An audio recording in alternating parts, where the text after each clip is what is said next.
Hey, LIF News Time. It's now 8:40. More and more colleges are not requiring standardized test scores from applicants graduating from high school. This is a little bit of a switch because a lot of kids get stressed out in their junior and senior years worrying about all that. Yeah. So the obvious question is why?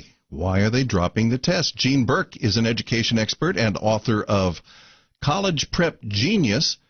She joins us now with more on that. Morning, Jean. Hey, good morning, David and Amy. So why are we seeing this trend of colleges ditching the standardized tests?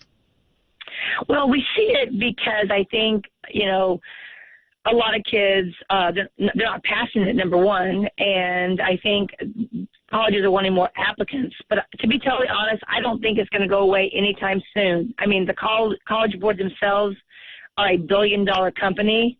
And right now, even though there are a few hundred colleges that are either test optional or they don't have an entrance test, there's still about 5,000 colleges. So we're still talking about 80% of colleges still requiring a test. And, there's three main reasons why the SAT or ACT are still going to be around for a while. And that's because, in all honesty, it's really the only fair way to compare all students. Because the 4.0 at one high school is not the same 4.0 at another. Since every school weighs and calculates their scores differently, the only way a college can compare every student, whether they're public school, private school, or even homeschooled, is a test like an SAT because it levels the playing field. That's kind of the main reason why they use it. And I think the other reason, the second reason, is because these tests like the SAT are critical thinking tests. They're really not logic. They're really not like IQ tests. They're not about what you really learn in school. They really are a logic test. And because colleges predict success based on, kids that are good critical thinkers, that's another reason why they use these type of tests, because they really do show that this student is a good problem solver.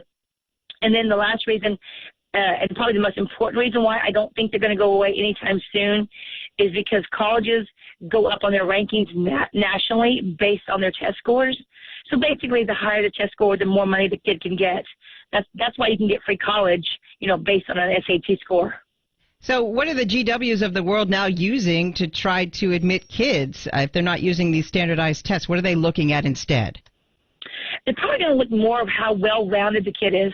They're going to look at their coursework. Was it rigorous? Do they have some AP courses?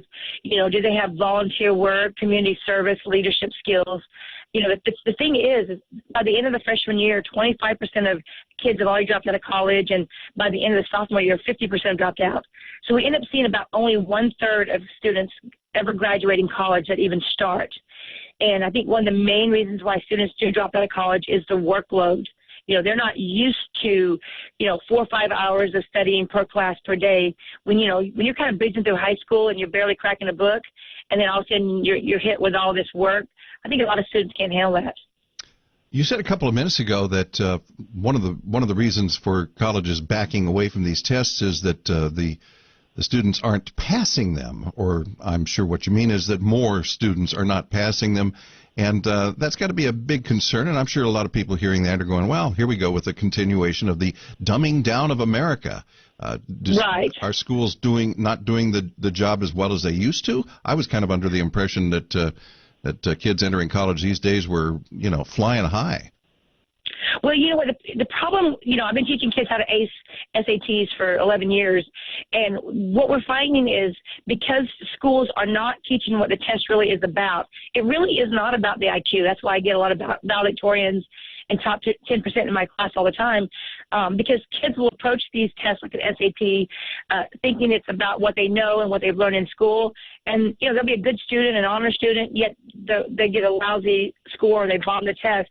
And they're really at a loss. But the problem is these are logic tests, and these questions are purposely misleading, and the wrong answers look very desirable. And so it's really easy to pick the wrong answer.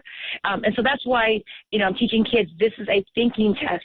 Don't be deceived, by the question, because if you read the question carefully, you're going to find that it's really asking you something, not what you necessarily think it's asking. So you got to read these questions with a very critical eye.